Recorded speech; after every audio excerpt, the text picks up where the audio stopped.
બનાસકાંઠા જિલ્લાના સરહદી ધાનેરા શહેરમાંથી મોંઘી જમીનનું મસમોટું કૌભાંડ બહાર આવ્યું છે।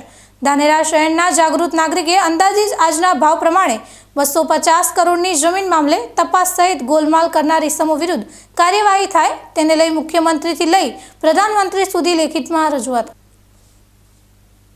ગુજરાત રાજ્યમાં તાજેતરમાં સુરેન્દ્રનગરમાંથી જમીનને લઈ મોટી કાર્યવાહી થઈ છે, જેમાં જિલ્લા કલેક્ટરને જેલના હવાલે થવું પડ્યું છે। ધાનેરા શહેરના થરાદ રોડ પર આવેલા 63 વીઘા જેટલી જમીન જે ધાનેરા શહેરી વિસ્તારની હદમાં આવે છે, જે જમીનનો સર્વે નંબર 367 અને 368 છે। જે જમીન વર્ષો પહેલા સરકારી રેકર્ડ પ્રમાણે જમીન મહાદેવના મંદિરની પૂજા માટે આપવામાં આવી હતી, એટલે કે આપેલ જમીન મહાદેવના મંદિરે પૂજા કરનારા પૂજારી વહીવટદાર કરી શકે, જેમાં વહીવટદાર જમીનનું વેચાણ કરી શકતા નથી।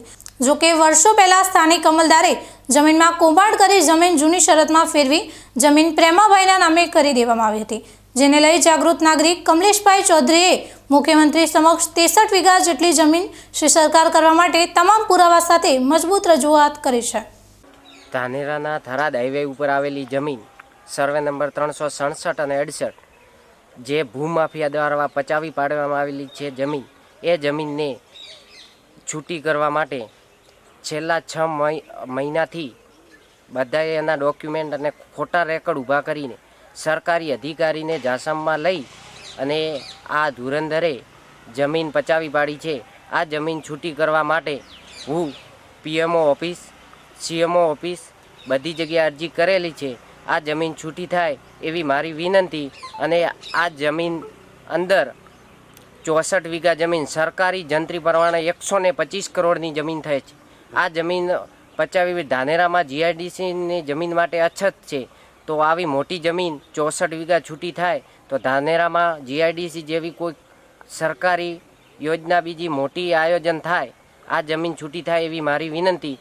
આ જમીનમાં કાયદેસરની કાર્યવાહી નહીં થાય તો ગાંધીજીના માર્ગે ઉપવાસ ઉપર આંદોલન કરવું પડશે, તો ઉપર ઉતરીશ એવું ખાતરી આપું। આ મહાદેવના નામે વીરનાથના નામે હતી।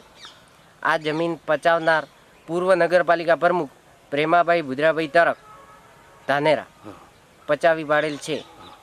સત્તાનો દુરુપયોગ કરીને જમીન પચાવી પાડેલ। આ જમીન છૂટી થવી જોઈએ એવી મારી માગણી છે। વર્ષો પહેલા જ્યારે જમીનની કોઈ ખપત ન હતી, એ સમયે વડીલો અને ગામના સત્તાધીશો ગાય, કૂતરા, પૂજારી સહિતના સેવકો માટે જમીનના ટુકડા આપતા હતા। એ જ રીતે મંદિરના પૂજારીને પણ જમીન આપવામાં આવી, જે જમીનનો વર્ષ 1997માં બોગસ હુકમ કરવામાં આવ્યો હતો, જે જમીન 62 વીઘા જેટલી થાય છે અને તેની આજની બજાર કિંમત 250 કરોડ જેટલી આંકવામાં આવી રહી છે। ફરિયાદીની રજૂઆત છે કે વિવાદિત જમીન સરકારના નામે થાય અને ત્યાં જીઆઈડીસી કે પછી પ્રજાલક્ષી કચેરીઓ કે સુવિધાઓ ઊભી કરવામાં આવે। આ મામલે યોગ્ય કાર્યવાહી નહીં થાય તો આંદોલન અને ઉપવાસ સુધીની પણ તૈયારી જાગૃત અરજદારે બતાવી રહ્યા છે।